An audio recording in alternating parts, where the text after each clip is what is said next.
అందరికీ హాయ్ అండి. మన ఛానల్ని సబ్స్క్రైబ్ చేసుకోండి. అలాగే మన వీడియోను చివరి వరకు చూడండి.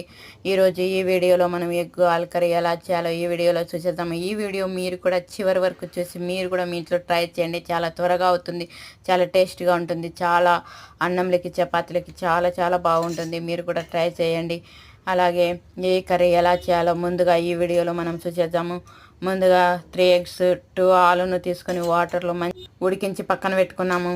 తర్వాత వేరే కడాయి తీసుకొని కడాయి స్టవ్ మీద ఉంచి కడాయి వేడెక్కిన తర్వాత సరిపడా ఆయిల్ వేసి అందులో చెక్క లవంగా వేసిన తర్వాత మీడియం సైజు 2 ఉల్లిపాయలను తీసుకొని ఆ ఉల్లిపాయలను చిన్న ముక్కలుగా కట్ చేసుకొని అవి కందులో వేసి కలుపుకుంటూ మీడియం సైజు 2 టమాటాలను తీసుకొని అవి చిన్న ముక్కలుగా కట్ చేసుకొని ఆ ముక్కలను కూడా ఇందులో వేసిన తర్వాత ఒక రెమ్మ కరివేపాకు కూడా ఇందులో వేసి కలుపుకోవాలండి. ఇప్పుడు మనము వీటితో పాటు సాల్ట్ కానీ రాళ్ళుప్పు కానీ ఉంటే వేసుకొని పసుపు కూడా కొద్దిగా వేసుకొని మొత్తం కలుపుకొని తర్వాత మూత పెట్టి 2 నిమిషాలు మగ్గియాలండి. టమాటాలు ఎంత మగ్గితే కర్రీ అంత బాగుంటుందండి.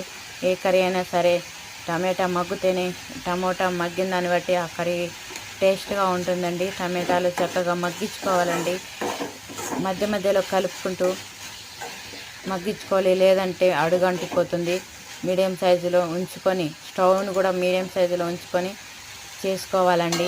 ఏ కర్రీ అయినా సరే అప్పుడు కర్రీ చాలా చక్కగా ఉడుకుతుంది కాబట్టి కర్రీ చాలా బాగుంటుంది. ఇప్పుడు చూశారు కదా, టమాటాలు ఆనియన్స్ చక్కగా మగ్గిపోయాయి. ఇందులో మనం అల్లం వెల్లుల్లి పేస్ట్ వేస్తున్నాము. తర్వాత మిరప్పొడి వేస్తున్నాము. ధనియా పొడి కూడా ఇందులోనే వేసేసి గరం మసాలా కూడా వేసి బాగా కలుపుకోవాలండి. 1 నిమిషం పాటు మనము ఈ మసాలాను కలుపుకుంటూ వేపుకోవాలండి, లేదంటే అడుగంటిపోతుంది. తర్వాత చక్కగా 1 నిమిషం తర్వాత వేపుకున్న తర్వాత మనం వాటర్ పోసి ఇందులో 1 నిమిషం 2 నిమిషాల పాటు మనం మగ్గించుకోవాలండి. తర్వాత చివరిగా కొత్తిమీర అన్నీ వేసిన తర్వాత ఇంకా ఉడికించిన ఎగ్గు ఆనియన్స్ ఇందులో వేసి మంచిగా ఉడికించుకోవాలండి. గ్రేవీ దగ్గర పడేంత వరకు మనం మూత పెట్టి ఉడికించుకోవాలి. చూశారు కదా, చాలా ఈజీ అండి. మీరు కూడా మీ ఇంట్లో ట్రై చేయండి. ఈ కర్రీ చాలా టేస్ట్గా ఉంటుంది, చాలా బాగుంటుంది. మన ఛానల్ని సబ్స్క్రైబ్ చేయండి, షేర్ చేయండి, లైక్ చేయండి ప్లీజ్.